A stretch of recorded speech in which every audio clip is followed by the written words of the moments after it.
Hello and welcome to a brand new game on my channel. This is The Police. This game will be releasing on Steam on July 27th. I have an early access copy or a review copy, and it's a very pulp noir mystery type game. You'll sort of see there's like sort of a story. It's very story based. There's a story that's going on, and it's sort of like a mystery, and the gameplay itself is you're a police chief and you only have 180 days left in office, and you have to earn $500,000, and you can do this either legally or illegally or a mixture of both or whatever, and you'll sort of see how the game plays out. I've only played a very little bit of it, just sort of to get an idea of what the game looks like. And this is sort of very different than anything I've put on my channel before, so let me know if you like it or don't like it or whatever. But let's jump into the game. There's a lot of narrative, so what I'll do is I'll just be very quiet during the narrative, unless there's something funny, but there's not that much funny. And I'll let you guys see the mystery unfold before your eyes. So let's just jump right into it.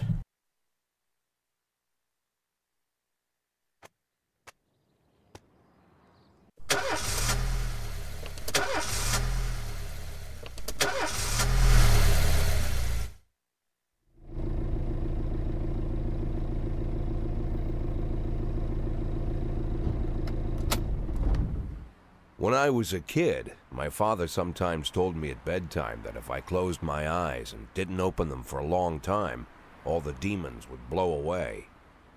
Yesterday I turned 60, but I still take his advice. Not because I'm sentimental or want to keep the memory of my father alive. I just can't think of a better solution. To get away from all the demons that haunt Freeburg, I'd need to wear a blindfold 24/7. Plus, it's a good idea to act blind when talking to reporters. At least that's what my colleagues say. They're afraid of press conferences. But for me, it's more like a confessional. No matter what lies you tell, you're privately thinking the honest answers. It helps me remember who I am. The fact that I'll be reading all about it in the papers tomorrow is a small price to pay. Call it penance for the preacher.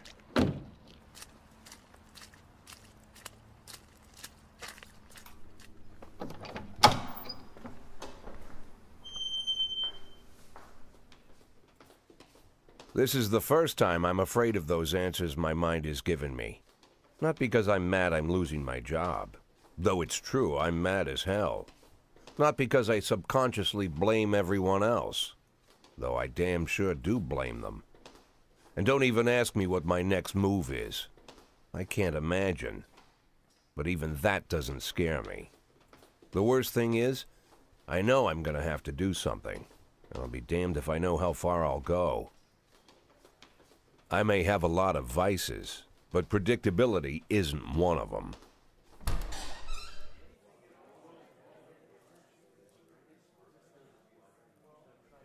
I learned a long time ago how to drive away the swarming demons.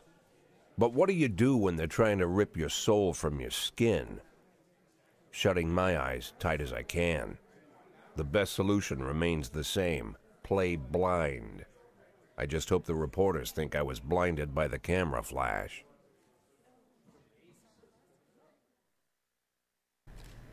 Okay, so basically at this point you are going to have like these little sort of cinematics throughout the game. Usually you get one, I think, almost every day of the game. And there's basically 180 days of gameplay. And the choices that you make every day is really going to affect sort of the outcome of the story and, you know, how, you know, people behave with you. So yesterday the mayor's office officially announced a resignation. Did this come as a surprise, or did you know about it in advance? Let's go surprise. I thought I'd be working as a policeman for another 5-10 years. I just want to serve the city. I was very surprised, of course. Do you already know the name of your successor? No. Of course not. And I don't think the mayor's office knows who it is either. After the recent corruption scandal, your deputy Francis Kendrick said he's looking forward to resigning. If the mayor offered him your position, would that change his mind? Perhaps. Sounds possible if he thinks the new office would help him serve the city a little longer. Although Kendrick was acquitted, many still believe that police are cooperating with the mafia. Do you have anything else to say about this? No comment. Usually I prefer to answer all your questions, but in this situation I gotta say no comment. Do you think your personal relationship with the mayor could be the reason behind your retirement?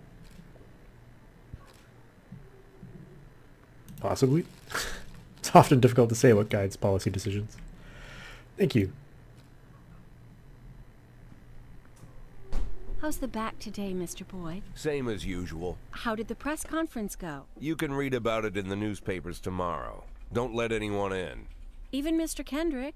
Especially Mr. Kendrick.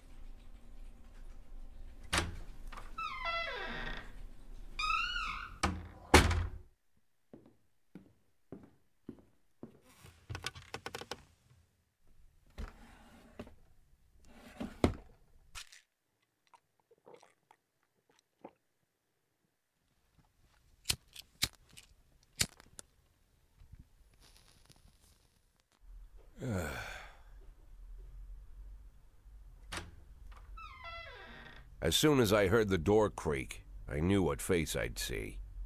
When I tell Emma not to let anyone in, there's only one man it could be. Rude, arrogant, no warning. That's Mayor Rogers in a nutshell. White summer shoes, white socks, white shorts, white polo shirt, and the white smile of a hungry shark. Mayor Rogers enters every room like he owns the place. Even the floorboards under his feet sound like they're creaking an apology. He never shied away from the odd corruption scheme. It's like the devil walks behind him. In the movies, the villains controlling the city play golf with the judges. Rogers plays tennis with them instead. That's about the only difference. Jack, I was hoping to catch you after the press conference. You ran away so quick. There's no smoking at City Hall. No reason for me to hang around. Well, this morning I signed a ban on smoking in all public buildings. Soon you won't be able to smoke here either. Soon enough I won't be here at all. That's what I wanted to talk to you about. The people of this city like you, Jack. The police chief of all people. Don't betray that, Jack. Don't get wrapped up in any schemes. Sit nice and quiet for the next 180 days, and you'll be remembered as a hero. That's the only thing that you still have left. Be the hero. Then how am I supposed to scrape together a retirement fund? You had a million chances to secure a luxury pension, one that even I would have envied, although I've never set aside any money for myself. I'm not planning to retire anytime soon.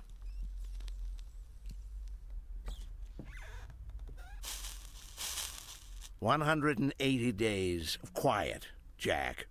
That's all I need. I don't have any problems with you, and you won't have any problems with me.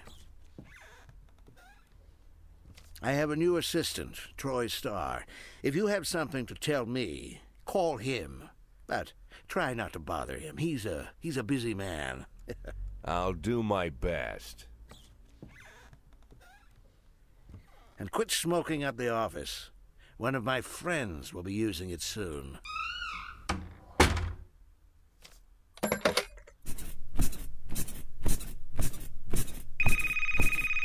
Oh, I'm sorry, babe. Only the mayor has this number. Mr. Mayor? Yeah, is this Troy Starr? Yes? Go fuck yourself, Troy Starr.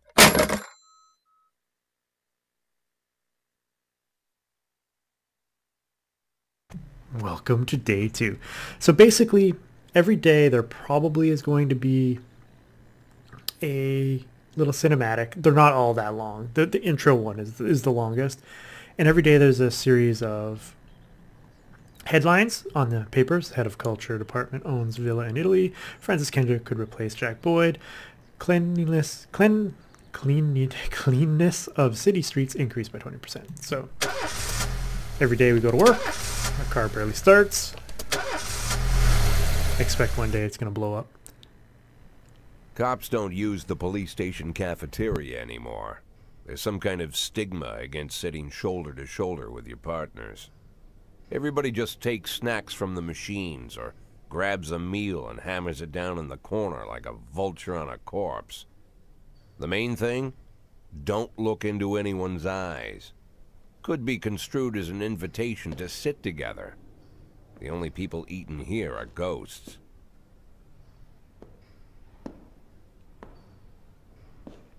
My deputy, Francis Kendrick. He recently became one of those ghosts. The subject of one of the most devastating corruption scandals in the history of Freeburg. No evidence to support the accusations, but everyone knows Kendrick's days are numbered. I need that file I asked for. Needs to be ready tonight. Francis didn't say anything, but I understood. Ghosts aren't supposed to talk. Besides, I got a feeling he was already finished. Alright, so there's going to be a little bit of a tutorial. The tutorial is actually going to span the first several days, and they sort of add little bits and pieces. So we'll see how it goes here. So would we like to receive some tips? Yeah, we will receive the tips.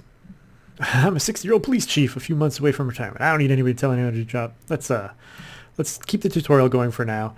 Freeburg PD organizes upcoming work assignments into shifts for today and tomorrow. Every shift officer responds to crimes in progress, and detectives continue their investigations. You can freely move employees between shifts.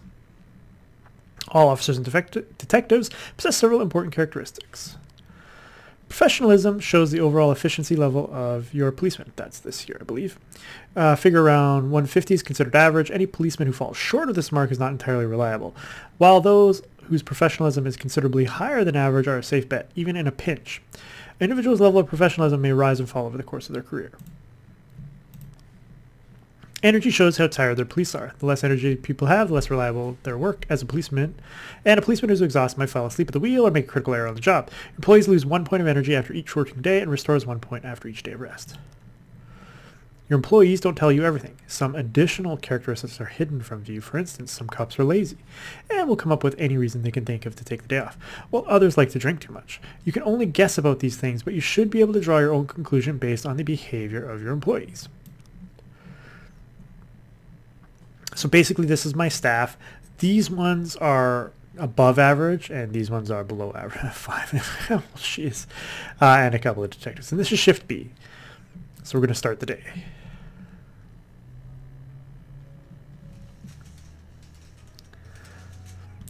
And so the way each day works is basically you have the map here, and there will be events, and you send. Okay, responding to calls is the bread and butter of police work.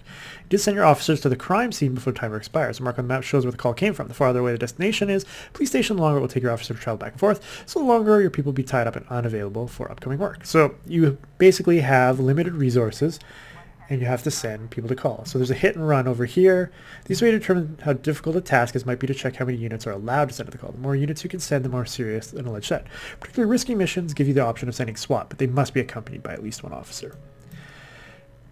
But the number of slots is not the only thing to consider. Any available information from the location of the crime scene or the presence of weapons and so on, all of this can tell you how serious the case should be taken. A mission might look simple at first glance until it turns into a brutal meat grinder, or a serious call can come in which turns out to be a false alarm. A married couple exited a convenience store and saw a van in the parking lot. Back over a homeless man who'd been digging through trash cans. The driver jumped out to help, but he got back in the van quickly and left once he saw that he'd hit a bone. Alright, so what we're going to do is we're going to send Yancey and Price. We'll send a experienced one and a less experienced one to the crime. And so the police station is basically here, so they have to drive all the way out there. And now there's a fight in the local theater. The last pictures show theater. Theater manager reports that during the show of Citizen Kane, a drunk man attempted to force his way onto the theater carrying a snowboard decorated with the word Rosebud. When he was denied entry, he violently attacked the cashier and is currently fighting with the theater security guard. So let's send Purdy and Austin to go take care of that. And here you'll receive messages from your police officers.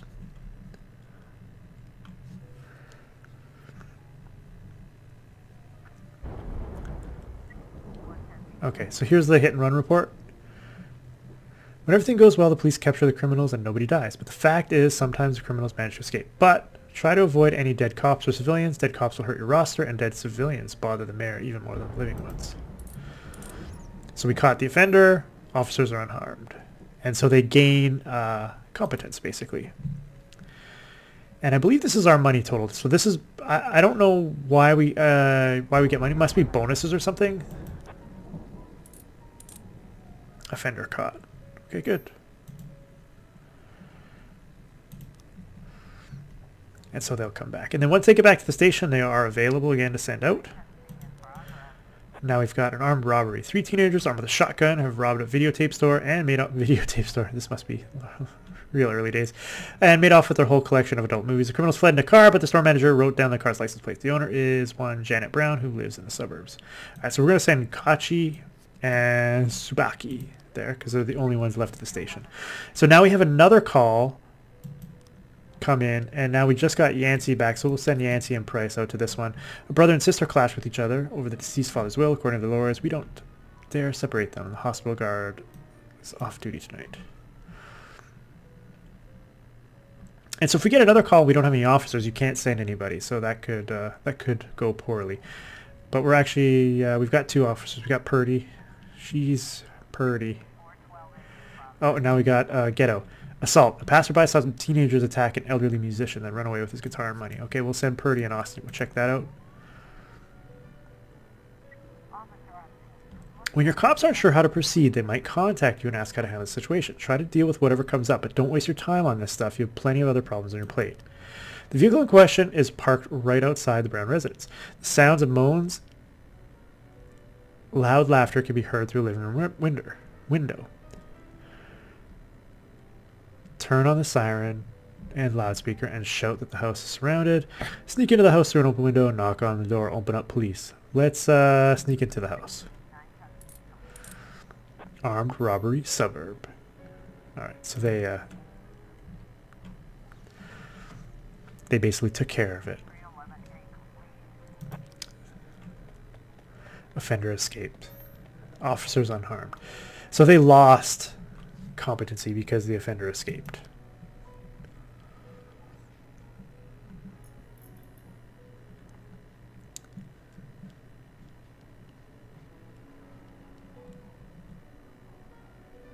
And get our last caller of the day, probably. Offender caught. Very nice. Come on back. I don't know if we can... Yeah, you can't speed up time as far as I know. Alright, so now we can end the day. If you think you'll need a couple of extra hands tomorrow, you can order any cop to come in the next day and work overtime. But if they're working flat out, they'll be much more exhausted. Somebody's bound to make a mistake. And so now this is shift A. This is who's going to be in shift A.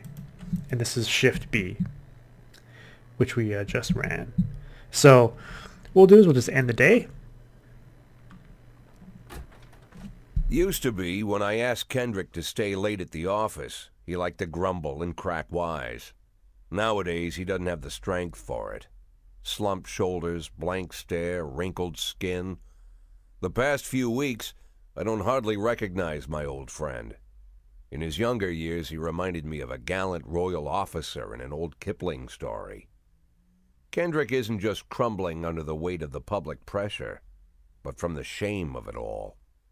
Internal Affairs raided the library he inherited from his grandfather, hoping they'd find buckets of cash stashed in the pages. Heard about the look on his face, the fearless policeman standing helpless in horror. I've known Francis for 30 years. The past 20 years he's played loose with the law. And I know that at a certain point, every stolen dollar brings more misery than anything else. Probably sounds crazy, but I sympathize with the guy. What can I do? Your friends are your friends, and these are the waters we swim in. Called all of the people on that list today. Now they know you're in business, so you could get a call from any of them. You don't need to worry about any of them. I've cleared them all. And what kind of business are we talking here? It's nothing too serious, just like you asked. Should be just a few small favors. Payments will vary depending on the situation and who you're dealing with. How much are you looking to earn? $500,000. $500,000? Why not a whole million? Because everybody wants to take $1 million. Figured I'd try something different. $500,000 in 180 days? Well, you could earn it all above board if you netted all the big fish and hit all your bonuses. Never knew you for a fisherman. Well, you never got into my business, and I'm not trying to get into yours. But be careful about bringing in any other cops. Sooner or later, they'll put the finger on you. And one more thing, Jack. I remember what you said, but I should probably add one more name to that list. Christopher Sand. Sand. Christopher G. Sand. Everyone knows the name, but few could tell you who he is. The old man stays away from the spotlight. Always wears old-fashioned jeans and knitted sweaters. Gives to charity. Rarely attends social events. An avid hunter, I hear. Even dabbles in poetry. You'd never guess he's the head of the oldest and most powerful gang in the city. Goes back as far as his great-grandfather. And Sand is strict about following the old rules. He rarely involves himself in commonplace murders and robberies. Hardly needs to intimidate anyone to get his point across. The people who work for him each have their sphere. They provide protection where needed, even work with the authorities when they want to make a deal. Meanwhile, Sand pulls the strings without getting his hands dirty. People sometimes mistake his quiet approach. A couple years ago, an arms dealer decided to expand its business without asking permission, and his whole family paid the price. In 4 weeks, Sand killed 31 people. Old men, women, even a few teenagers. And Sand's people made sure every paper reported it. Frank, I don't want to hear you say that name again. Jack, please, listen to me. I'm in with these guys. We agreed, Frank. That's not the kind of business I'm into. I don't go there. Never have, never will.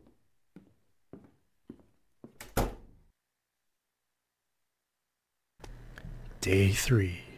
Francis Kendrick announces retirement date. Legendary singer Gennaro Crespo comes to Freeburg. Construction of Cinema Museum postponed again.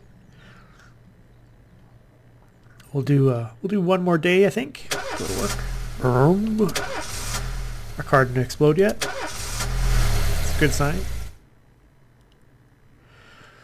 When a police officer is too tired to be effective, he will ask for a day off. Sometimes officers will request days off even when they're at full strength. Some of the reasons you'll hear are far-fetched, while some are very serious. Don't overindulge your subordinates, but don't antagonize them either. Remember that everybody's got secrets, and you've got to make sure these guys have your back. Okay. The court is deciding custody case of my children today. They're crying and afraid they won't be allowed to live with me. I have to get this hearing. Can you give me the day off? Yes. Yesterday I lost a bet and swallowed my car key. Last night I was shitting blood. I think I better get to the hospital.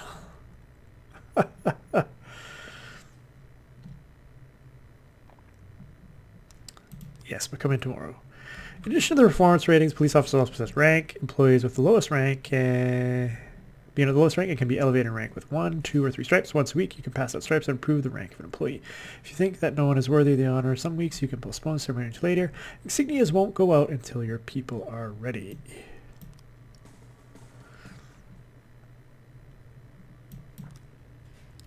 Okay, so we have rank here. What we're gonna do is we're gonna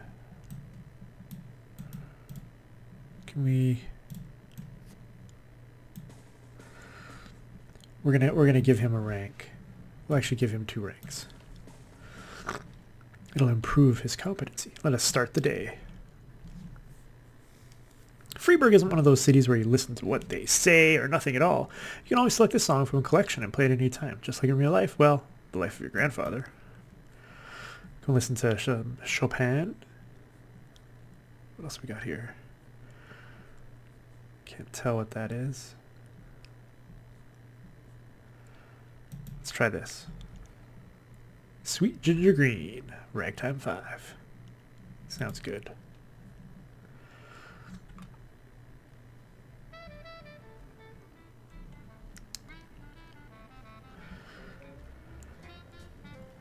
Let's learn how to hire and fire cops. Proceed.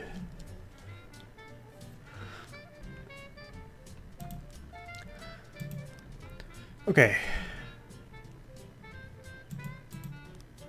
You have a certain number of paid job openings, which you can hire any available applicant. Job slots are separated between officers and detectives. Hire for shift A. Oops, did I hire him?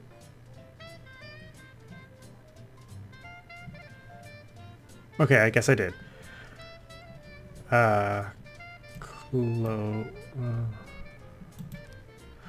Want to free up a slot? Time to fire somebody.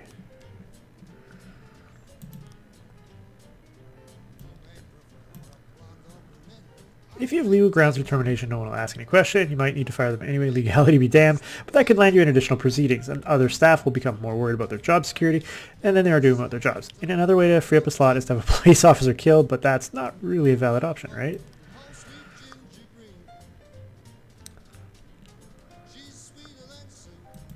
Fire legally. Okay. Let's hire. And we need a detective slot. Oh, she's a chick. We're gonna hire her for shift A. Sure. St. John's Cathedral. We've received a frank call from the local cathedral this morning. The abbot discovered someone entered the old cemetery during the night. The old yard's tombstones are painted with satanic signs, and some have been broken into pieces. It seems there are even traces of a shovel, but the abbot would say no more. Okay, so we fired her, so... Ooh. Robbins, you're going to handle this one on your own. So at any point during the day, you can change your song, you can change your affairs, and there'll be more things that'll come up as we go through vandalism. Harley John's looking to win. Saw two teenagers scratching offensive slogans on his new car. Okay, you know what? Let's, we'll send you on your own, Stovall. If you can't handle a little vandal... We're in real trouble here. I shouldn't have let both those guys take the day off. Especially the guy who was crapping blood. I probably should have stated that this is probably a little bit above PG-13. Offender escaped. Ah, so he lost some. Officer's unharmed, though, so that's okay. A waitress named Mila reports that she just served a chicken Eddie and a Diet Coke to a dangerous criminal who she'd seen on television just this morning. The culprit is sitting at the window eating a burger. Well, let's send these two. That's all I got right now.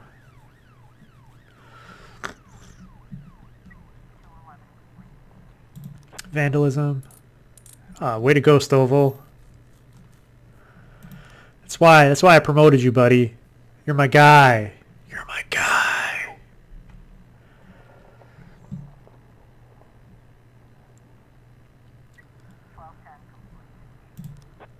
The waitress had mistaken retired Officer Frank Nero for the fugitive in question. Okay. King Louis nightclub. Mr. Boyd, my bouncer, stuffed himself with Mexican food again and he can't leave the bathroom. And line outside the club is going around the block. We need to post someone who can tell the cool guys from idiots. All right, Robbins, you're the only one here. You're up.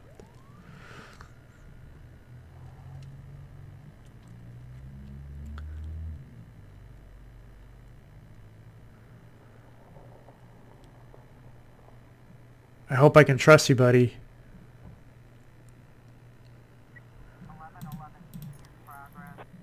Okay, we got anonymous scary clown skating rink selling crack to teenagers. Yeah, let's go get him. Go get him, Stovall and Grant.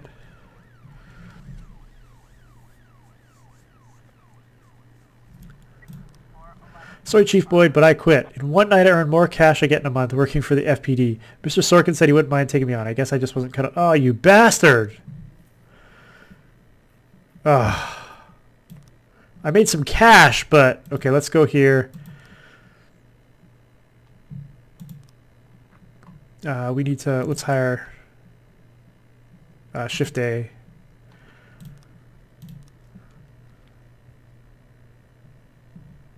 What do we got here? You're the only one available. You have a limited amount of time to get your guys there, so...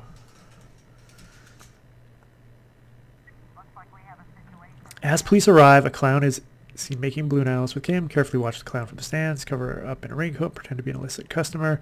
Take the clown onto the ice and round up any whistle. Let's watch from the stands. Yeah. Ghost Oval. Robbins, you bastard. Gave up on your police work just like that. Offender escaped. Well, I couldn't expect too much from you. We'll end the day. And that is basically the end of a couple of days in This Is the Police. If you enjoyed this series, don't forget to hit that like button as it helps me a lot. And I'll be putting these out daily, you know, up until the release of the game. And as long as people are enjoying the series, we'll continue on and we'll just keep going through all 180 days. It'll be probably like 2 or 3 days of game per episode, so you know, we'll try and get through as much as we can.